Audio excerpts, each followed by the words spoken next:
Uma das principais novidades das placas GeForce RTX da série 40, o codinome Lovelace, é a introdução do DLSS de terceira geração. O DLSS 3 é a implementação mais ousada do Machine Learning da NVIDIA, que agora não apenas aumenta a resolução de uma imagem, mas também pode criar frames inteiros por conta própria. Nós vamos usar como espécime de testes essa Gigabyte GeForce RTX 4070, modelo Gaming OC, e mostrar a diferença de performance de você ligar e desligar o recurso. Mas esses frames fakes, como a galera já brinca, eles funcionam? Eles são fakes mesmo? Vamos explicar como é que essa tecnologia funciona, o que ela consegue e especialmente o que ela não consegue fazer.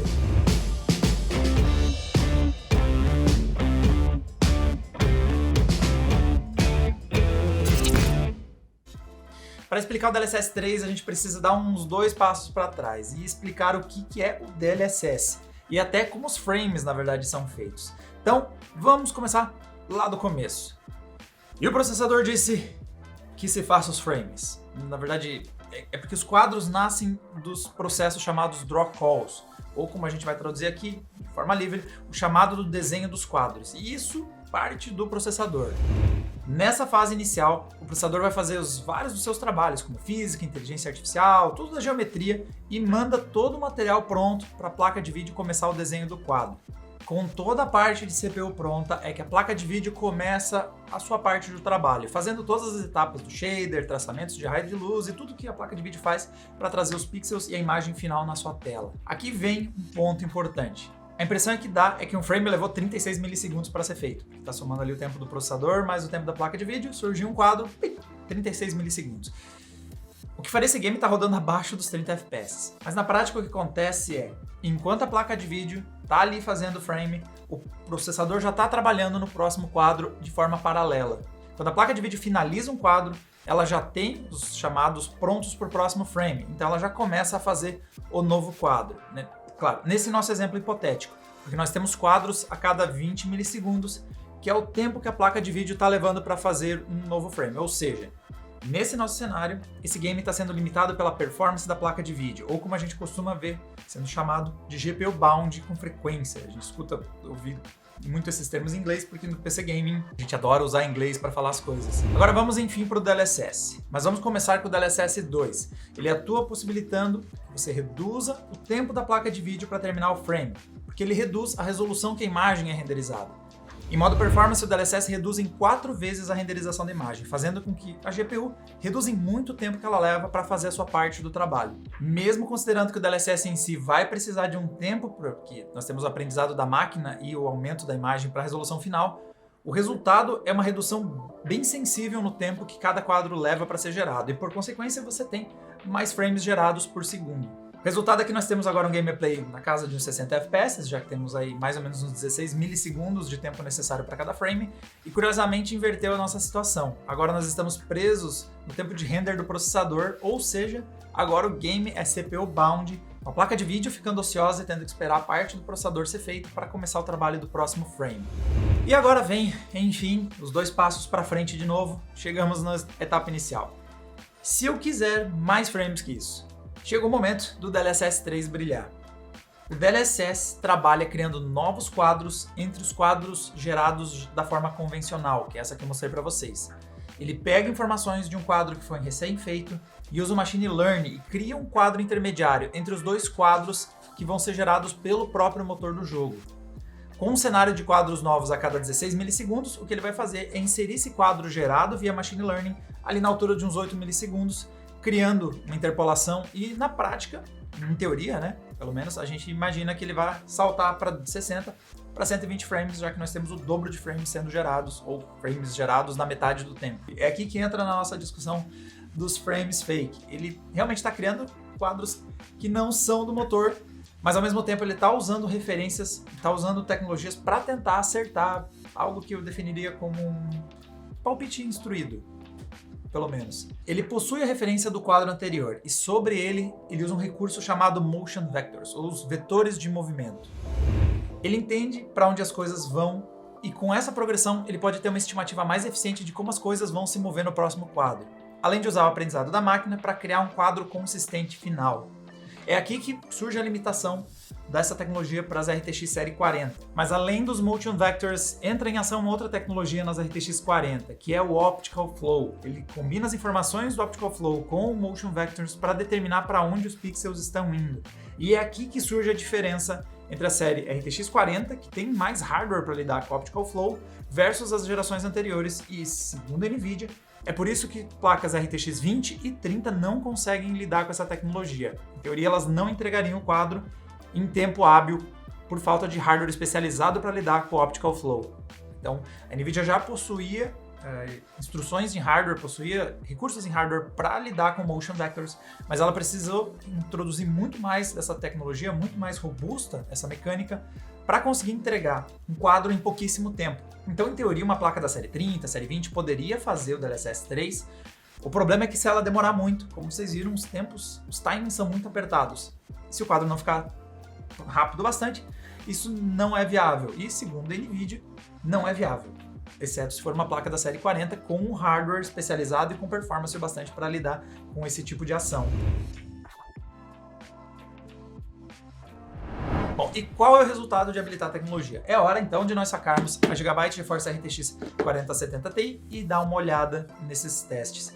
Aqui nós usamos a nossa bancada, tem sido referência em vários dos nossos vídeos, baseada num Core i9 2900KS, nós temos aí 64 GB de memória, operando em 5.200 MHz, uma mainboard entusiasta da linha Aorus, então uma máquina sobrando para a gente tirar tudo que der de performance da 4070 Ti. Uma coisa interessante a gente já destacar aqui é que a 4070 Ti já é uma placa que entrega mais performance do que eu gostaria para alguns dos nossos testes. Então a gente teve que dar uma forçadinha, eventualmente. Então, por exemplo, em 4K ter que usar o DLSS em modo qualidade, ou às vezes nem usar o DLSS em modo nenhum, só usar o Frame Generation, para a gente ter uma taxa de quadros ruim o bastante para tornar interessante habilitar o DLSS 3. Isso acaba falando em favor da performance que a gente tem com essas placas. 4K no Ultra com Ray Tracing, muitas vezes a gente tem que puxar um pouco as barras para a direita e desligar algumas ajudas para ao máximo forçar uma dificuldade para o DLSS poder dar um push adicional aí em taxa de quadros. Então vamos começar pelo nosso primeiro exemplo. Em Cyberpunk em 4K a gente colocou no Ultra e colocamos o Ray Tracing no modo psicopata e o DLSS em modo qualidade, sendo que daria para jogar tranquilamente no modo performance. E com esse nosso ajuste nós conseguimos uma média de 38 FPS. Habilitando o Frame Generation, nós temos um salto dessa taxa de quadros nessa mesma configuração gráfica para uma média dos 58 FPS. Hogwarts Legacy, game em 4K com DLSS em modo qualidade e RT no Ultra, nós subimos dos 55 FPS médios para uma média de 73 FPS. Algo interessante de a gente ver é que o 1% também se saiu melhor. Ele sobe dos 36 FPS para os 58 FPS. Ou seja, com o Frame Generation, a gente tem 1% low no patamar que era a média de quando a gente estava com ele desligado. Para quem quiser entender um pouquinho melhor o que é esse lance do 1% low, nós temos um vídeo se aprofundando nesse assunto. Marvel's Spider-Man Miles Morales subiu dos 84 para os 100 FPS. E aqui começamos a notar uma limitação da tecnologia. Ela não é tão eficiente assim em taxas de quadro muito elevadas. E não é difícil de entender. Como o DLSS 3 atua no intervalo entre quadros, se o intervalo de quadros é pequeno demais, ele tem menos oportunidades de gerar um novo quadro e inserir no local correto para você ter esse incremento de performance. Então a tecnologia é mais eficiente em situações de maior dificuldade. Para mostrar isso, nós rodamos o mesmo teste de novo, mas agora a gente até desligou o DLSS, o upscaling, do DLSS, para forçar uma redução na taxa de quadros mais gritante e perceber melhor a diferença do Frame Generation. O resultado é um game que estava rodando com dificuldade, com 1% baixíssimo, e a média abaixo dos 60 FPS. E o Frame Generation temos uma melhor estabilidade, 1% sobe sensivelmente, e o incremento da média vai para mais de 80 FPS. Outro game que a gente testou foi Witcher 3, que testamos em 4K com o DLSS em modo qualidade e habilitamos o Ray Tracing em todas as configurações possíveis e no Ultra. Aqui tivemos um ganho dos 50 FPS para os 74, mas mais do que a média, o maior benefício foi visivelmente a estabilidade do Frame Generation. Ele saiu dos 13 FPS, que é bem ruim, para um ainda ruim 29 FPS, mas veja que é mais que o dobro e quando você olha lado a lado fica evidente como o tempo de quadros evoluiu com o Frame Generation ligado. Intercalar quadros parece ter um efeito positivo nesse caso de reduzir os stutterings e também as instabilidades. Mas com os quadros sendo feitos sem o motor do jogo, isso quer dizer que o DLSS pode ter outro efeito negativo. é o input latency, ou em português, a latência dos comandos. Ela descreve o atraso entre você realizar o comando, clicar no mouse, e a sua ação realmente acontecer na tela. Quando a latência dos comandos é grande demais, a sensação que a gente tem é que o jogo não está sendo responsivo e jogar pode chegar ao nível de ser desconfortável. Para tentar minimizar o potencial desse atraso, de inserir os quadros sem informação do jogo, né, sem as mudanças dos seus comandos, a NVIDIA usa sua tecnologia, a Reflex, que tenta otimizar ao máximo a renderização dos quadros para, dentro do possível, reduzir esse atraso entre o seu comando acontecer e você ver ele sendo realizado na tela. Para testar a latência dos comandos, nós aproveitamos que o bruxeiro estava aí ligado e fizemos um comparativo. O tempo que ele leva entre a gente clicar com o mouse e a espadada acontecer ali na tela. Usamos um display com taxa de atualização de 120 Hz para fazer esses testes aqui. Começando com o Frame Generation ligado e desligado, com o restante das configurações iguais, nós temos o seguinte: o incremento em performance é evidente, então com o Frame Generation nós temos 90 FPS, enquanto que desligar ele nós tínhamos 64, mas o aumento de taxa de quadros nesse cenário não ajudou na latência dos comandos, na verdade teve um efeito contrário. A latência foi um pouquinho mais alta no DLSS 3 quando ele está habilitado. Comparamos também nivelando pela mesma taxa de quadros. A gente tentou ali fazer uns ajustes e fez mais ou menos rodar todas as nossas configurações na faixa de uns 50 FPS mais ou menos. E a gente vê nesse comparativo a importância do NVIDIA Reflex para a latência. Sem essa tecnologia e sem o Reflex, o comando levou em torno de 60 milissegundos para acontecer na nossa tela. Quando a gente liga o DLSS 3, que por padrão liga o NVIDIA Reflex, esse tempo cai para 53 milissegundos. E por fim, se a gente desliga o DLSS 3 e dá uma olhada só no NVIDIA Reflex fazendo o seu serviço, nós temos uma latência de 42 milissegundos. Resumindo, o DLSS 3 não é uma técnica eficiente para reduzir latências. Ele impacta inclusive de uma forma levemente negativa, mas não chega ao nível de tornar o gameplay desconfortável. Mas também, na outra ponta, ele não vai te ajudar no assunto do input latency. Se o seu foco é um gameplay competitivo e você quer o máximo de responsividade, você quer ser o mais competitivo possível, você deve dar preferência por reduzir a qualidade gráfica ou, aquela notícia que ninguém gosta de receber, mas talvez dar um upgrade nos seus componentes, para subir a taxa de quadros e fazer isso sem o uso do gerador de quadros do DLSS. E a parte de qualidade gráfica. Usar o Machine Learning e interpolar quadros pode gerar defeitos em alguns frames. Então, se você olha vídeos justamente de interpolação entre quadros, podem surgir algumas instabilidades, algumas coisas ficam estranhas quando você interpola, seja defeitos gráficos, seja até objetos sumindo na tela. Vendo o DLSS trabalhar em movimento e em velocidade normal, em geral a gente tem um resultado bem convincente. Talvez vocês tenham percebido ao longo desse vídeo que em nenhum momento a gente liga o DLSS 3 e a imagem fica estranha. Ele tem uma boa fluidez e uma regularidade, né, na formação das imagens, nós não vemos nenhuma inconsistência.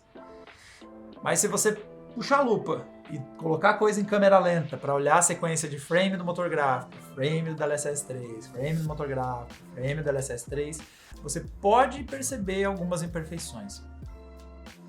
No gameplay, em geral, eu acho que o saldo é muito mais positivo que negativo, já que essas imperfeições elas são muito difíceis de notar. Isso acontece porque você já na sequência você é apresentado com frame sem essa imperfeição, então a menos que você estivesse cuidando muito bem ela, é difícil você conseguir perceber ela com a cena em movimento, especialmente com tudo rolando.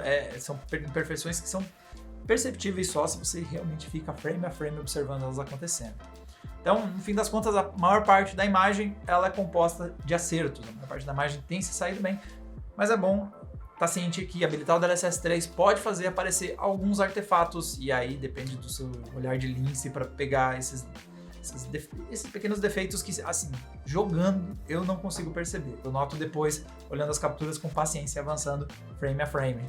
Resumindo, o gerador de quadros do DLSS não é uma espécie de bala de prata que vai resolver todas as situações, mas tem uns cenários em que ela entrega bons resultados. Ela brilha especialmente em games com taxas de quadro insuficiente, rodando ali na casa de uns 30, até no máximo uns 60 FPS, e que você gostaria de ter ele rodando numa taxa ou ao menos alcançar esses 60 FPS, ou até mesmo você está querendo algo mais próximo de 100 FPS. Tem um monitor de alta taxa de atualização e quer ver ele sendo aproveitado. Combinado com a técnica tradicional do DLSS, né, aquela de upscaling da imagem, ele pode fazer um game que era injogável, em uma qualidade e uma resolução específica, tornar-se completamente jogável. Agora, tem os momentos negativos também. e eles acontecem especialmente em taxas que já são altas de quadro, porque o DLSS 3 tem pouca oportunidade de adicionar quadros, e acho que, sinceramente, aí a gente não tem um problema, porque se você já tem muitos quadros e o DLSS 3 não está conseguindo fazer essa taxa subir, meio que você está tentando resolver um problema que meio que também não existe. E também nós temos os games competitivos, onde o jogador normalmente está mirando no mínimo de latência nos comandos possível, o máximo de responsividade no seu sistema para ser o mais competitivo possível. Nesses casos, você vai precisar que o motor do jogo renderize novos quadros para alcançar essa melhoria. O DLSS 3 não é eficiente nisso e, na verdade, ele até piora um pouquinho o quesito latência dos comandos, não o suficiente para tornar o gameplay desconfortável. Na verdade, como vocês podem ver, a variação é relativamente baixa, mas não é algo que vai agir de forma favorável se você quer mais, na verdade menos, né? Menos latência nos seus comandos, mais responsividade. É hora de eu reduzir a qualidade gráfica ou dar um upgrade em umas peças por aí. Alguns defeitos também podem aparecer, então, quando você habilita ele, mas em geral, como eu já comentei, acho que o resultado é convincente. Acho que tem vários games que se saem bem, o resultado pode ser bem interessante. Lembrando que essas tecnologias que são baseadas em aprendizado da máquina, elas sempre têm muito potencial de evoluir. Então, da mesma forma como a gente viu o upscaling do DLSS ter mudanças bem relevantes desde a sua versão inicial, existe o potencial de a gente ver o DLSS 3 também ter correções futuras e reduzir alguns desses artefatos que a gente percebeu e comentou ao longo do vídeo. Bom, galera, essa foi a nossa visão geral. Bastante testes. A gente ficou bastante tempo olhando para capturas em altas taxas de quadro e contando frames para fazer essas comparações. Espero que isso tenha tirado a dúvida sobre quem queria entender o quanto o DLSS 3 é relevante e o que ele resolve e o que ele não resolve quando o assunto é performance, taxa de quadros, comandos, responsividade e tudo mais. Para mais testes com hardwares, aqui é só assinar o canal ou ficar de olho lá no adrenaline.com.br. Lá no nosso site a gente tem bastante notícias e análises sobre a área de hardware, games e, sei lá, o que der vontade de a gente testar. Ou o que vocês quiserem ver a gente testar. A gente se vê na próxima. Tchau, tchau!